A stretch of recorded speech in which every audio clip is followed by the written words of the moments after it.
Apakah mungkin sebuah cerita beraroma asmara dapat dikaitkan dengan isu kepalsuan nasab? Pertanyaan itu mungkin terdengar aneh. Ya, apa hubungannya pertemuan mesra antara Deddy Mulyadi, Gubernur Jawa Barat, dengan anggota Parlemen Malaysia Yong Shefura dengan perdebatan serius soal nasab klan Ba'alawi yang mengklaim sebagai keturunan Nabi dan bahkan telah memicu kemarahan Raja Malaysia? Patut diingat, di era media sosial ini berlaku sebuah hukum tak tertulis yang mengatakan satu viral bisa membuka pintu bagi viral yang lainnya. Dari situlah cerita ini harus dimulai.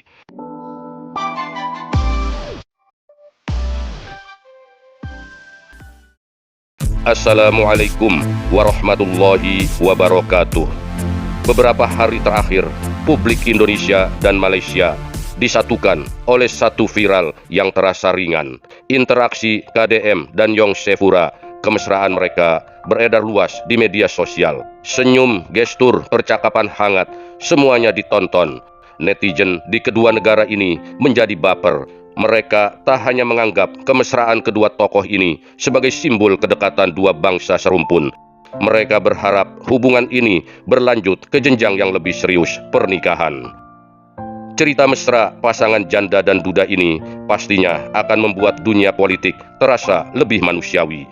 Hubungan lintas negara akan cair, apalagi jika kelak di kemudian hari KDM dapat meraih jabatan lebih tinggi lagi di Republik tercinta ini.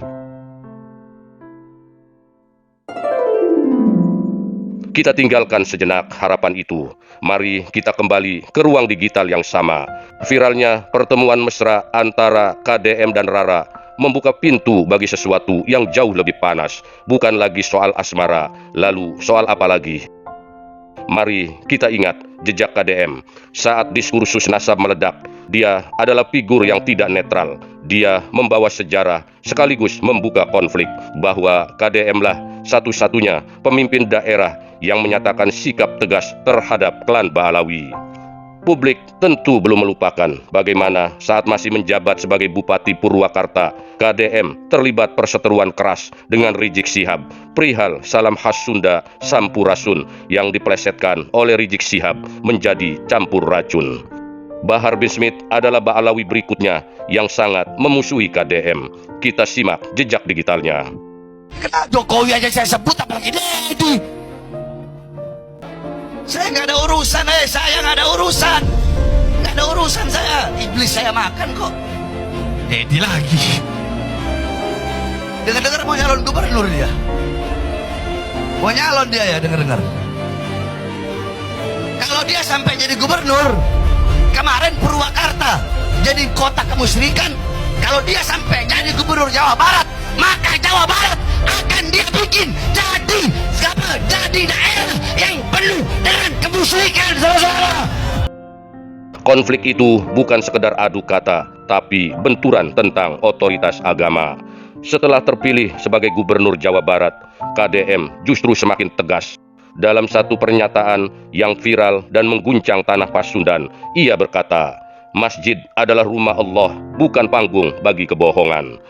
Kalimat itu bukan sekedar basa-basi politik, tetapi diarahkan langsung pada praktik klaim agama yang dianggap suci dan tak tersentuh.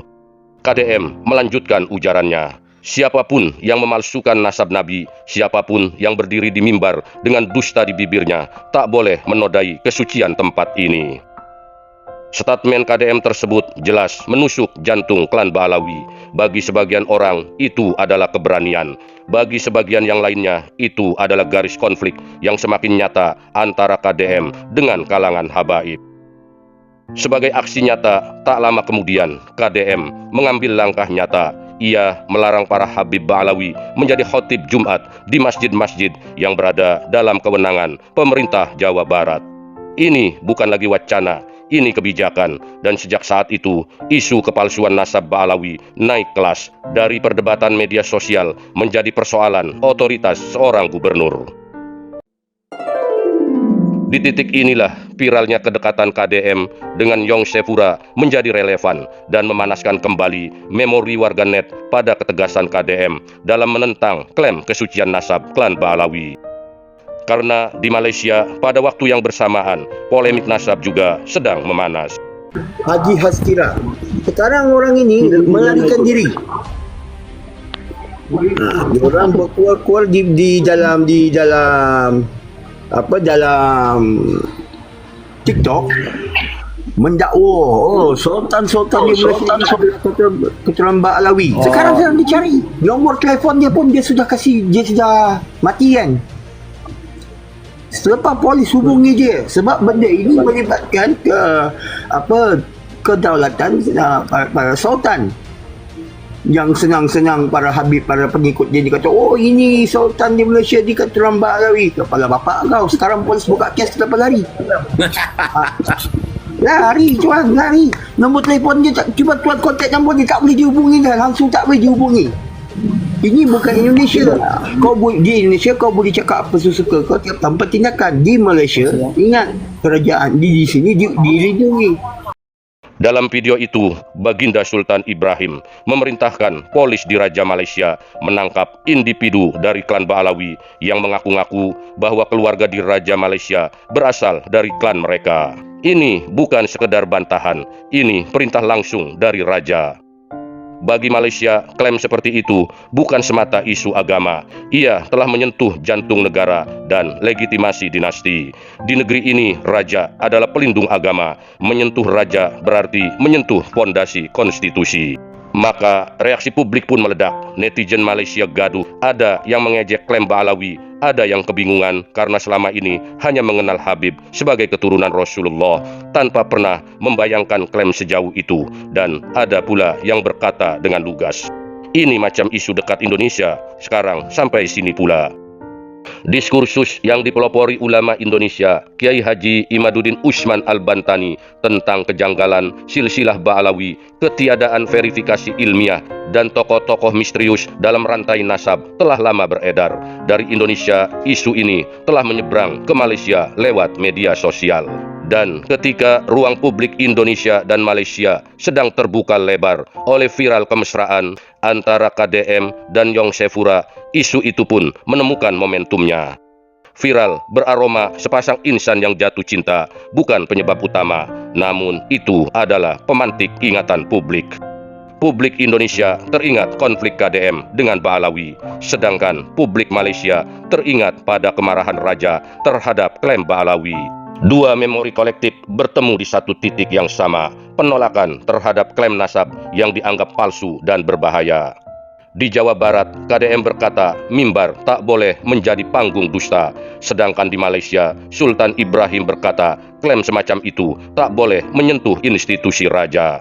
Nada mereka berbeda, posisi mereka juga berbeda, namun pesannya sama, bahwa nasab bukan alat legitimasi sembarangan, bahwa agama tidak boleh dijadikan kendaraan kebohongan, dan bahwa klaim keturunan ketika menyentuh kekuasaan bisa memicu kemarahan negara.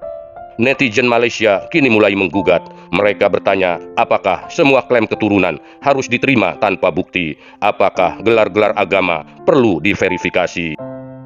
Semua itu berujung pada satu kesimpulan pertanyaan yang sama. Apakah Malaysia sedang memasuki fase yang sama dengan Indonesia? Fase ketika masyarakat mulai berani menolak narasi turun-temurun yang tak pernah diuji. Media Malaysia mulai meliput isu ini dengan sangat hati-hati. Ada yang menyorot aspek hukum, ada yang membahas dampak sosial, ada pula yang mengulas sejarah Melayu. Lagikan hak duduk Indonesia mengaku keluarga Nabi beratus tahun lamanya sudah terbukti bukan keluarga Nabi. Tuan-tuan boleh tengok banyak video-video mereka dalam perdebatan mereka yang macam-macam di atas klaim dia keturunan Nabi. Kamu wajib mentaati dan mencintai kami, siapapun kami. Dan berlaku perdebat di Indonesia panas. Dan kalau tengok perbahasan mereka lah, mereka kata setakat yang buat DNA ni bukan saja tak sampai pada Nabi, tak sampai kepada Arab pun. Oh kalau tu tuan-tuan boleh ikutilah perbahasan, perbincangan. Semua asyraf di Saudi, di sebahagian besar negara Arab telah buat, memang sampai. Hak duk mengaku kok Nusantara ni, dia tak, bukan saja tak sampai kepada keluarga Nabi, Arab pun tak sampai.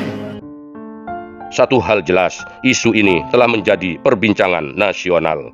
Dan ketika ditanya secara jujur, apakah raja-raja Melayu berasal dari klan Ba'alawi, jawabannya tegas. Tidak ada manuskrip Melayu klasik yang menyebut hubungan itu. Dinasti Melayu memiliki jalur keturunan sendiri yang terdokumentasi dengan baik. Karena itulah klaim ini dipandang bukan sekedar keliru, tetapi juga sengaja dilakukan untuk membelokkan sejarah. Kini kita kembali kepada pertanyaan awal. Apakah mungkin sebuah cerita beraroma asmara dapat dikaitkan dengan isu kepalsuan nasab? Jawabannya sederhana, sebuah dogma hukum tak tertulis yang mengatakan di era media sosial, satu viral bisa membuka pintu bagi viral yang lainnya. Dan ketika yang terlibat membawa sejarah konflik, maka satu senyum bisa membangkitkan ingatan lama. Apa yang bermula sebagai kisah personal berujung pada diskursus ideologis. Apa yang tampak ringan ternyata menyentuh akar kekuasaan. Dan kini gelombang itu terus bergerak dari Indonesia melintasi Selat Malaka, dari lembur Pakuan ke istana Raja Malaysia. Pertanyaannya tinggal satu, apakah ini akan berhenti sebagai kegaduhan sesaat atau justru menjadi awal dari pembongkaran yang lebih besar? Andai saja Tuhan nanti merajut hubungan mesra KDM dan Rara ke jenjang pernikahan, bisa jadi ledakan isu manipulasi nasab klan Ba'alawi akan tambah menggelegar. Bagaimana menurut sahabat Misteri Realita? Tulis di kolom komentar. Jangan lupa like dan subscribe. Terima kasih sudah menonton. Sampai jumpa. Wassalamualaikum warahmatullahi wabarakatuh.